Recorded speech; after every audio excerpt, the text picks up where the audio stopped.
Kemudian kita masuk ke urutan yang ketiga. Ya. Danau Anak Laut Indah, Desa Gosong, Telaga Barat, Kecamatan Singkil Utara, Kabupaten Aceh Singkil. Selamat untuk Aceh Singkil. Assalamualaikum warahmatullahi wabarakatuh.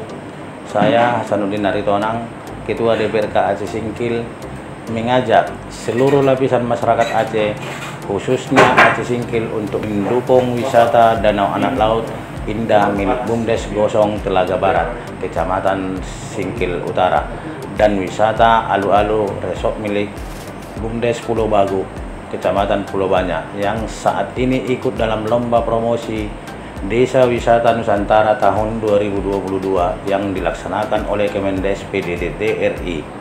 Cara mendukung, kita terlebih dahulu mendownload aplikasi yang bernama Desa Wisata Nusantara di Play Store. Setelah mendownload aplikasi tersebut, lalu buka dan cari kategori pantai, kemudian klik dan nanti tampil wisata Provinsi Aceh. Setelah tampil wisata Provinsi Aceh, kita klik dan cari Danau Anak Laut Indah dan Alu-Alu Resort, lalu like dan yang ada jumlah like-nya di pojok kanan atas. Dan nanti bisa juga kita lakukan paduan di deskripsi video ini yang akan ditempelkan linknya. Mudah-mudahan dengan dukungan ini kita semua Aceh Singkil bisa keluar sebagai juara pada tahun ini. Terima kasih. Wassalamualaikum warahmatullahi wabarakatuh.